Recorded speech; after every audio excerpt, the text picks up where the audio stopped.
Chapter 3 of The Great Gatsby by F. Scott Fitzgerald. There was music from my neighbour's house through the summer nights. In his blue gardens, men and girls came and went like moths among the whisperings and the champagne and the stars. At high tide in the afternoon I watched his guests diving from the tower of his raft or taking the sun on the hot sand of his beach, while his two motorboats slit the waters of the Sound, drawing aquaplanes over cataracts of foam. On weekends his Rolls-Royce became an omnibus, bearing parties to and from the city between 9 in the morning and long past midnight, while his station wagon scampered like a brisk yellow bug to meet all trains. And on Mondays 8 servants, including an extra gardener, toiled all day with mops and scrubbing brushes and hammers and garden shears, repairing the ravages of the night before. Every Friday 5 crates of oranges and lemons arrived from a fruiterer in New York. Every Monday these same oranges and lemons left his back door in a pyramid of pulpless halves. There was a machine in the kitchen which could extract the juice of 200 oranges in half an hour if a little button was pressed 200 times by a butler's thumb. At least once a fortnight a corps of caterers came down with several hundred feet of canvas and enough coloured lights to make a Christmas tree of Gatsby's enormous garden. On buffet tables, garnished with glistening hors d'oeuvre, spiced baked hams crowded against salads of harlequin designs, and pastry pigs and turkeys bewitched to a dark gold. In the main hall a bar with a real brass rail was set up, and stocked with gins and liquors and with cordials so long forgotten that most of his female guests were too young to know one from another. By 7 o'clock the orchestra has arrived, no thin 5-piece affair but a whole pitful of oboes and trombones and saxophones and viols and cornets and piccolos and low and high drums. The last swimmers have come in from the beach now and are dressing upstairs.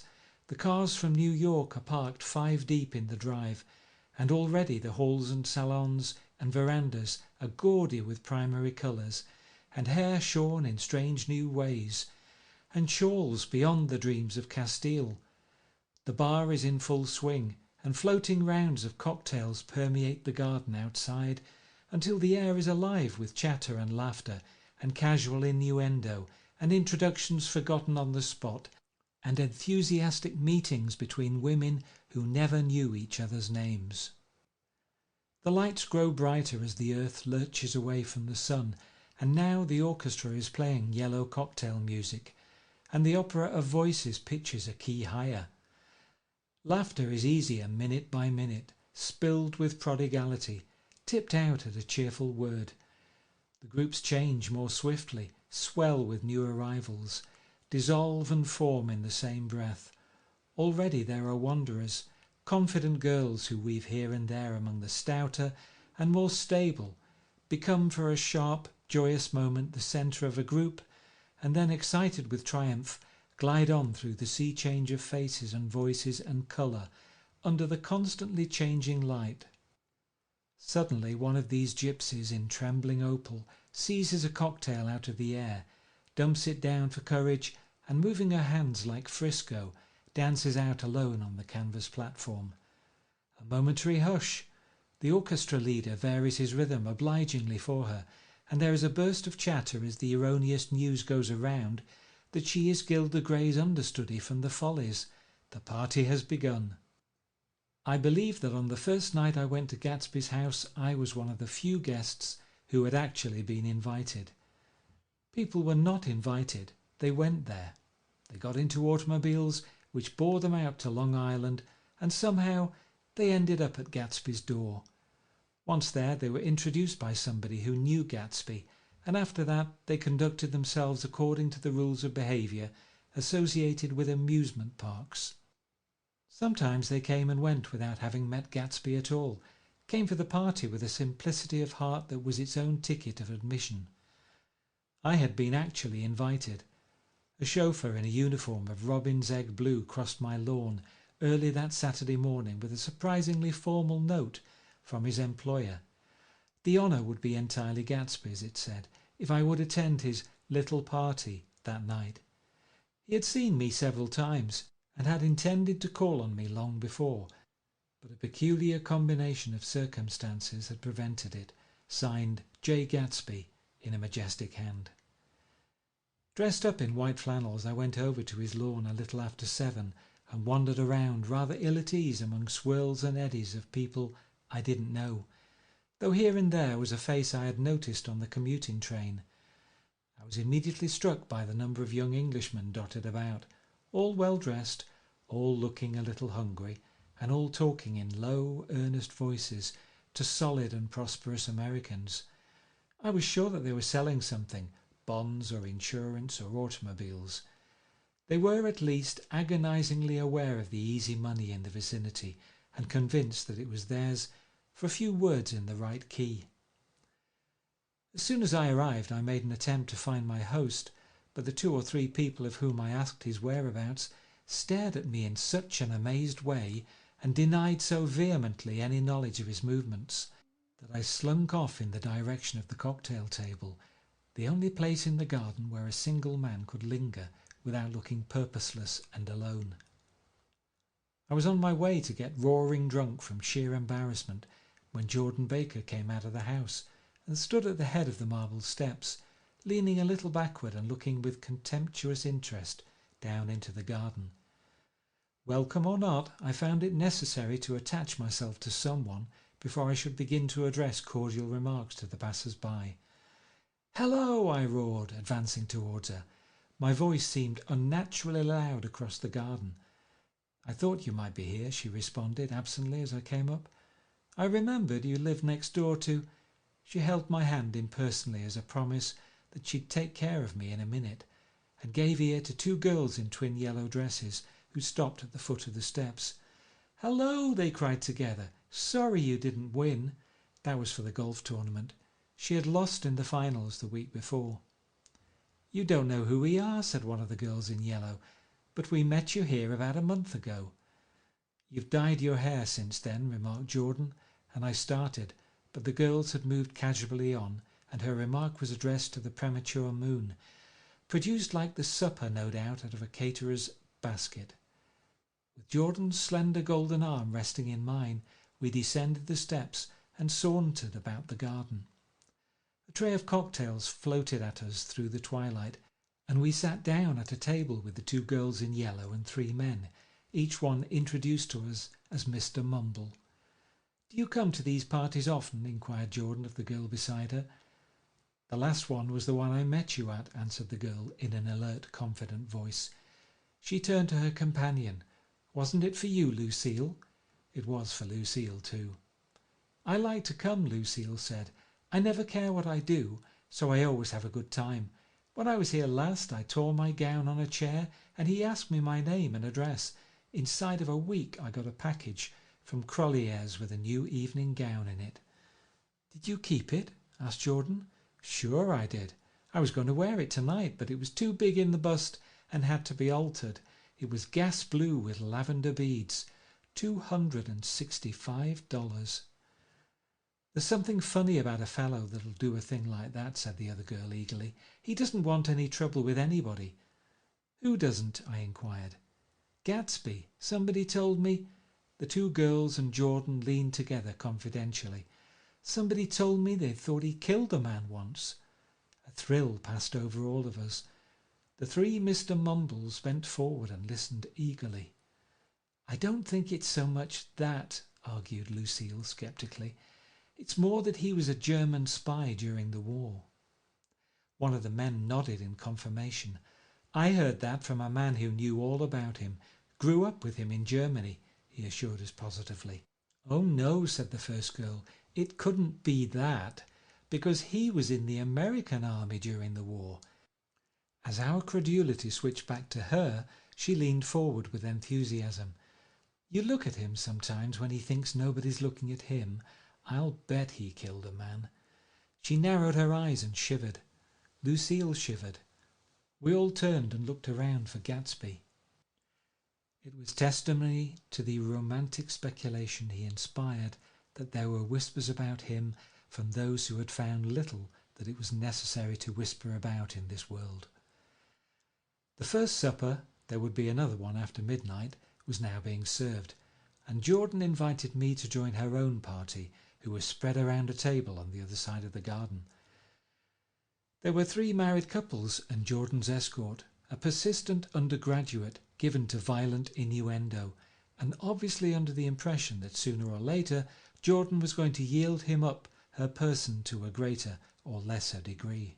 Instead of rambling, this party had preserved a dignified homogeneity and assumed to itself the function of representing the staid nobility of the countryside, East Egg condescending to West Egg and carefully on guard against its spectroscopic gaiety. "Let's get out," whispered Jordan, after a somehow wonderful and inappropriate half-hour. "This is much too polite for me." We got up and she explained that we were going to find the host. I had never met him, she said, and it was making me uneasy. The undergraduate nodded in a cynical, melancholy way. The bar where we glanced first was crowded, but Gatsby was not there. She couldn't find him from the top of the steps, and he wasn't on the veranda. On a chance we tried an important-looking door and walked into a high Gothic library, panelled with carved English oak, and probably transported complete from some ruin overseas. A stout middle-aged man with enormous owl-eyed spectacles was sitting somewhat drunk on the edge of a great table, staring with unsteady concentration at the shelves of books. As we entered, he wheeled excitedly around and examined Jordan from head to foot. "What do you think?" he demanded impetuously. "About what?" He waved his hand towards the bookshelves. "About that. As a matter of fact, you needn't bother to ascertain. I ascertained. They're real. The books," he nodded, "absolutely real. Have pages and everything. I thought they'd be a nice durable cardboard. Matter of fact, they're absolutely real. Pages and... Here, let me show you." Taking our scepticism for granted, he rushed to the bookcases and returned with Volume 1 of the Stoddard Lectures. "See?" he cried triumphantly. "It's a bona fide piece of printed matter. It fooled me. This fella's a regular Belasco. It's a triumph. What thoroughness! What realism! Knew when to stop too. Didn't cut the pages. But what do you want? What do you expect?" He snatched the book from me and replaced it hastily on its shelf, muttering that if one brick was removed, the whole library was liable to collapse. "Who brought you?" he demanded. "Or did you just come?" "I was brought." "Most people were brought." Jordan looked at him alertly, cheerfully, without answering. "I was brought by a woman named Roosevelt," he continued. "Mrs. Claude Roosevelt. Do you know her?" "I met her somewhere last night. I've been drunk for about a week now, and I thought it might sober me up to sit in a library." "Has it?" "A little bit, I think. I can't tell yet. I've only been here an hour. Did I tell you about the books? They're real. You told us." We shook hands with him gravely and went back outdoors. There was dancing now on the canvas in the garden, old men pushing young girls backward in eternal graceless circles, superior couples holding each other tortuously, fashionably, and keeping in the corners, and a great number of single girls dancing individualistically, or relieving the orchestra for a moment of the burden of the banjo or the traps. By midnight the hilarity had increased. A celebrated tenor had sung in Italian, and a notorious contralto had sung in jazz, and between the numbers people were doing stunts all over the garden, while happy, vacuous bursts of laughter rose toward the summer sky. A pair of stage twins, who turned out to be the girls in yellow, did a baby act in costume, and champagne was served in glasses bigger than finger bowls. The moon had risen higher, and floating in the sound was a triangle of silver scales, trembling a little to the stiff, tinny drip of the banjos on the lawn. I was still with Jordan Baker. We were sitting at a table with a man of about my age and a rowdy little girl who gave way upon the slightest provocation to uncontrollable laughter. I was enjoying myself now. I'd taken 2 finger bowls of champagne, and the scene had changed before my eyes into something significant, elemental, and profound. At a lull in the entertainment, the man looked at me and smiled. "Your face is familiar," he said politely. "Weren't you in the 3rd Division during the war?" "Why, yes, I was in the 9th Machine Gun Battalion." "I was in the 7th Infantry until June 1918. I knew I'd seen you somewhere before." We talked for a moment about some wet, grey little villages in France. Evidently he lived in this vicinity, for he told me that he'd just bought a hydroplane and was going to try it out in the morning. "Want to go with me, old sport? Just near the shore along the Sound." "What time?" "Any time that suits you best." It was on the tip of my tongue to ask his name when Jordan looked around and smiled. "Having a gay time now?" she inquired. "Much better." I turned again to my new acquaintance. "This is an unusual party for me. I haven't even seen the host. I live over there." I waved my hand at the invisible hedge in the distance, and this man Gatsby sent over his chauffeur with an invitation. For a moment he looked at me as if he failed to understand. "I'm Gatsby," he said suddenly. "What?" I exclaimed. "Oh, I beg your pardon. I thought you knew, old sport. I'm afraid I'm not a very good host." He smiled understandingly, much more than understandingly. It was one of those rare smiles with a quality of eternal reassurance in it that you may come across 4 or 5 times in life. It faced, or seemed to face, the whole external world for an instant, and then concentrated on you with an irresistible prejudice in your favour. It understood you just as far as you wanted to be understood, believed in you as you would like to believe in yourself, and assured you that it had precisely the impression of you that, at your best, you hoped to convey. Precisely at that point it vanished, and I was looking at an elegant young roughneck, a year or 2 over 30, whose elaborate formality of speech just missed being absurd. Some time before he introduced himself, I got a strong impression that he was picking his words with care. Almost at the moment when Mr. Gatsby identified himself, a butler hurried toward him with the information that Chicago was calling him on the wire. He excused himself with a small bow that included each of us in turn. "If you want anything, just ask for it, old sport," he urged me. "Excuse me, I'll rejoin you later." When he was gone, I turned immediately to Jordan, constrained to assure her of my surprise. I had expected that Mr. Gatsby would be a florid and corpulent person in his middle years. "Who is he?" I demanded. "Do you know?" "He's just a man named Gatsby." "Where is he from, I mean, and what does he do?" "Now you're started on the subject," she answered with a wan smile. "Well, he told me once he was an Oxford man." A dim background started to take shape behind him, but at her next remark it faded away. "However, I don't believe it." "Why not?" "I don't know," she insisted. "I just don't think he went there." Something in her tone reminded me of the other girls. "I think he killed a man," and had the effect of stimulating my curiosity.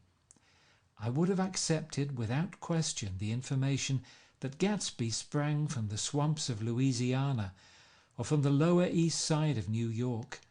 That was comprehensible. But young men didn't, at least in my provincial inexperience I believe they didn't, drift coolly out of nowhere and buy a palace on Long Island Sound. "Anyhow, he gives large parties," said Jordan, changing the subject with an urban distaste for the concrete. "And I like large parties. They're so intimate. At small parties there isn't any privacy." There was the boom of a bass drum, and the voice of the orchestra leader rang out suddenly above the echolalia of the garden. "Ladies and gentlemen," he cried, "at the request of Mr. Gatsby, we are going to play for you Mr. Vladimir Tostov's latest work, which attracted so much attention at Carnegie Hall last May. If you read the papers, you know there was a big sensation." He smiled with jovial condescension and added, "Some sensation," whereupon everybody laughed. "The piece is known," he concluded lustily, "as Vladimir Tostov's Jazz History of the World." The nature of Mr. Tostov's composition eluded me, because just as it began, my eyes fell on Gatsby. standing alone on the marble steps and looking from one group to another with approving eyes. His tanned skin was drawn attractively tight on his face, and his short hair looked as though it were trimmed every day. I could see nothing sinister about him. I wondered if the fact that he was not drinking helped to set him off from his guests, for it seemed to me that he grew more correct as the fraternal hilarity increased. When the jazz history of the world was over, girls were putting their heads on men's shoulders in a puppyish convivial way. Girls were swooning backward playfully into men's arms, even into groups, knowing that someone would arrest their falls. But no one swooned backward on Gatsby, and no French bob touched Gatsby's shoulder, and no singing quartets were formed with Gatsby's head for one link. "I beg your pardon." Gatsby's butler was suddenly standing beside us. "Miss Baker," he inquired, "I beg your pardon, but Mr. Gatsby would like to speak to you alone." "With me?" she exclaimed in surprise. "Yes, madam." She got up slowly, raising her eyebrows at me in astonishment, and followed the butler towards the house. I noticed that she wore her evening dress, all her dresses like sports clothes. There was a jauntiness about her movements, as if she had first learned to walk upon golf courses on clean, crisp mornings. I was alone, and it was almost 2. For some time confused and intriguing sounds had issued from a long, many-windowed room which overhung the terrace. Eluding Jordan's undergraduate, who was now engaged in an obstetrical conversation with 2 chorus girls, and who implored me to join him, I went inside. The large room was full of people. One of the girls in yellow was playing the piano, and beside her stood a tall, red-haired young lady from a famous chorus, engaged in song. She had drunk a quantity of champagne, and during the course of her song she had decided ineptly that everything was very, very sad. She was not only singing, she was weeping too. Whenever there was a pause in the song, she filled it with gasping, broken sobs, and then took up the lyric again in a quavering soprano. The tears coursed down her cheeks, not freely, however, for when they came into contact with her heavily beaded eyelashes, they assumed an inky colour and pursued the rest of their way in slow black rivulets. A humorous suggestion was made that she sing the notes on her face, whereupon she threw up her hands, sank into a chair, and went off into a deep vinous sleep. "She had a fight with a man who says he's her husband," explained a girl at my elbow. I looked around. Most of the remaining women were now having fights with men said to be their husbands. Even Jordan's party, the quartet from East Egg, were rent asunder by dissension. One of the men was talking with curious intensity to a young actress, and his wife, after attempting to laugh at the situation in a dignified and indifferent way, broke down entirely and resorted to flank attacks. At intervals she appeared suddenly at his side like an angry diamond and hissed, "You promised!" into his ear. The reluctance to go home was not confined to wayward men. The hall was at present occupied by 2 deplorably sober men and their highly indignant wives. The wives were sympathizing with each other in slightly raised voices. "Whenever he sees I'm having a good time, he wants to go home." Never heard anything so selfish in my life. We're always the first ones to leave. "So are we." "Well, we're almost the last tonight," said one of the men sheepishly. "The orchestra left half an hour ago."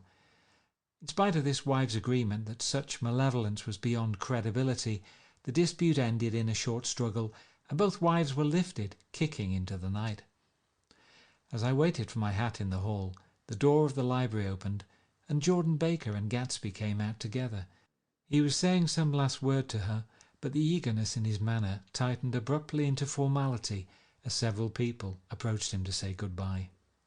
Jordan's party were calling impatiently to her from the porch, but she lingered for a moment to shake hands.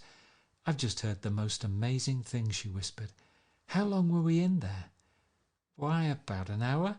It was simply amazing," she repeated abstractedly, "but I swore I wouldn't tell it, and here I am tantalizing you." She yawned gracefully in my face. "Please come and see me. Phone book.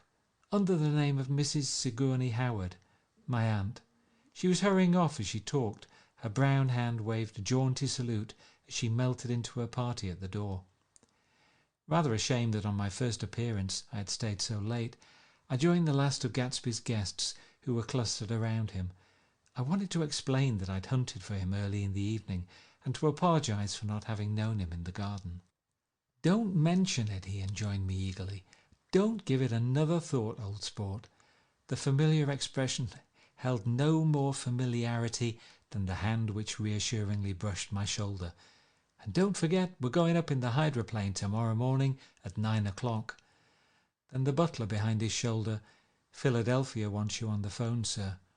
"All right, in a minute. Tell them I'll be right there. Good night." "Good night." "Good night." He smiled, and suddenly there seemed to be a pleasant significance in having been among the last to go, as if he had desired it all the time. "Good night, old sport. Good night." But as I walked down the steps I saw that the evening was not quite over. 50 feet from the door, a dozen headlights illuminated a bizarre and tumultuous scene. In the ditch beside the road, right side up, but violently shorn of one wheel, rested a new coupe which had left Gatsby's drive not 2 minutes before.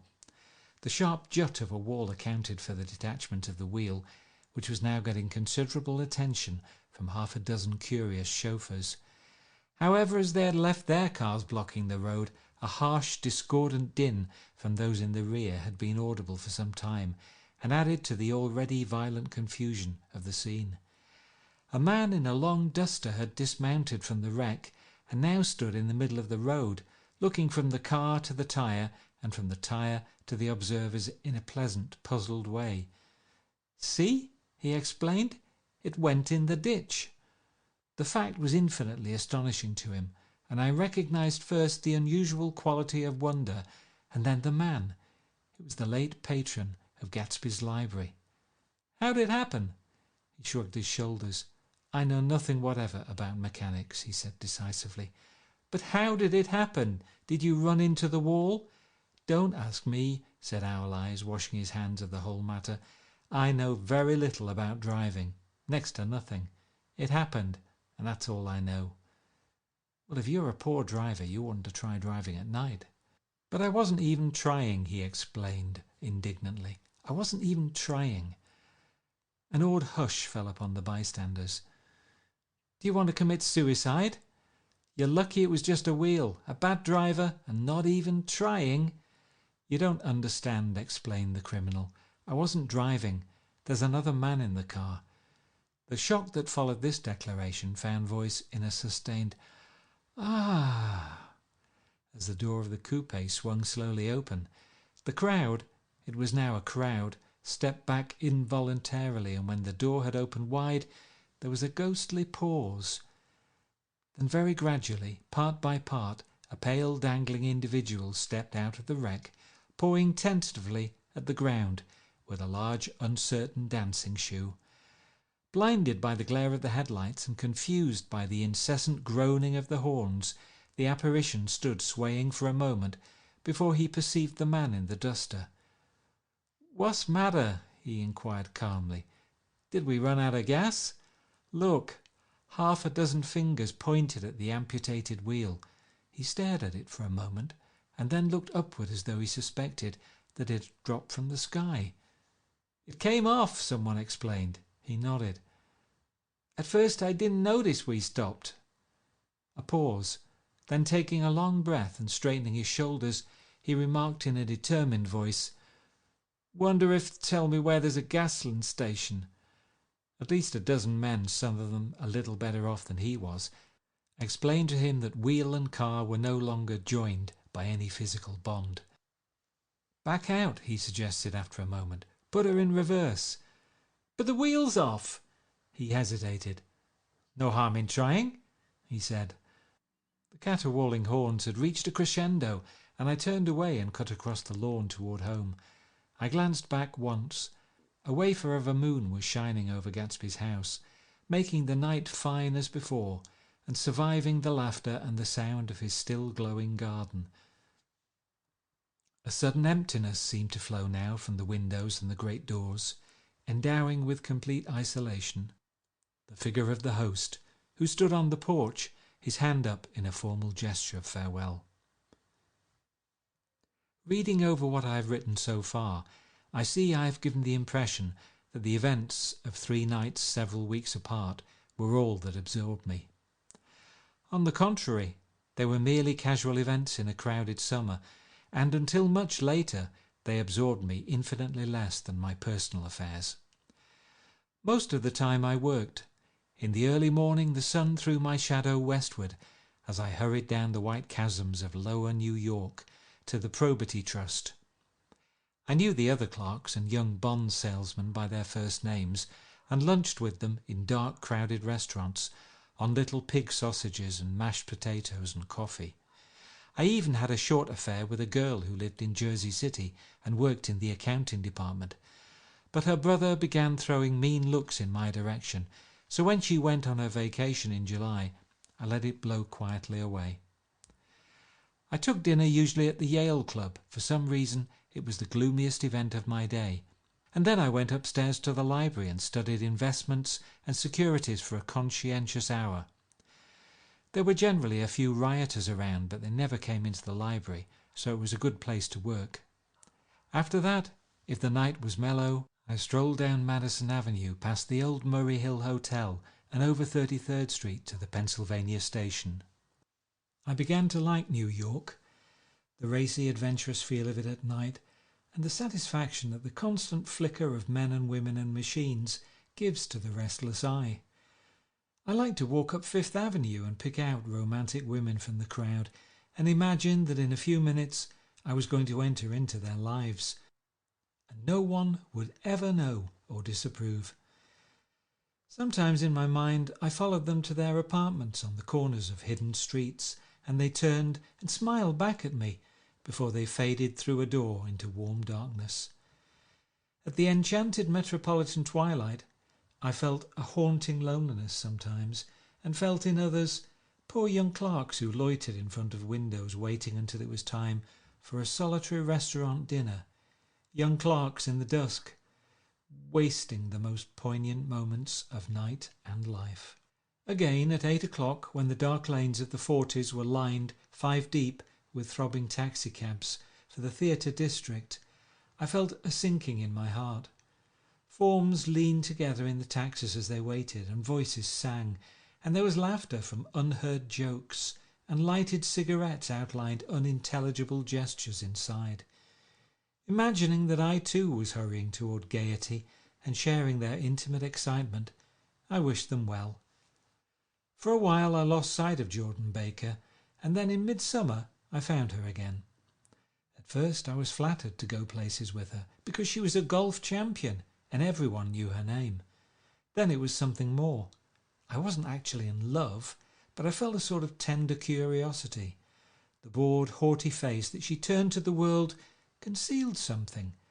Most affectations conceal something eventually, even though they don't in the beginning, and one day I found what it was.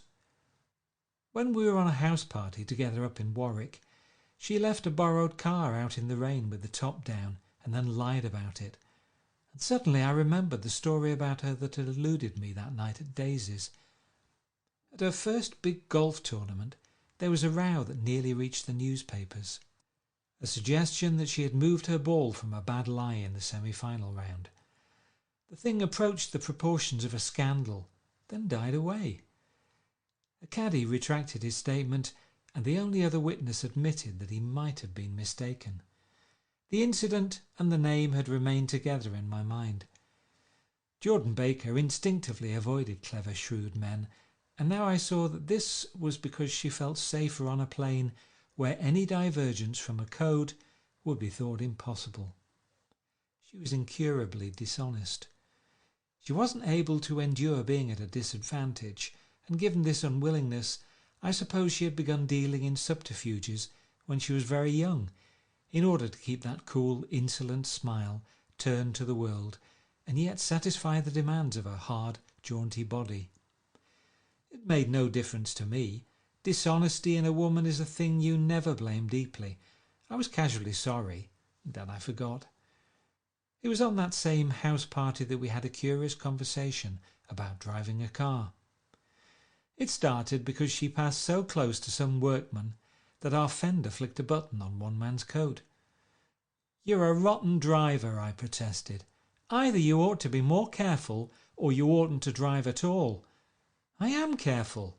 "No, you're not." "Well, other people are," she said lightly. "What's that got to do with it?" "They'll keep out of my way," she insisted. "It takes two to make an accident. Suppose you met somebody just as careless as yourself." "I hope I never will," she answered. "I hate careless people. That's why I like you." Her grey, sun-strained eyes stared straight ahead, but she had deliberately shifted our relations, and for a moment I thought I loved her. But I am slow-thinking and full of interior rules that act as brakes on my desires, and I know that first I had to get myself definitely out of that tangle back home. I'd been writing letters once a week and signing them "Love, Nick," and all I could think of was how, when that certain girl played tennis, a faint moustache of perspiration appeared on her upper lip. Nevertheless, there was a vague understanding that had to be tactfully broken off before I was free. Everyone suspects himself of at least one of the cardinal virtues, and this is mine. I am one of the few honest people that I have ever known. End of chapter 3.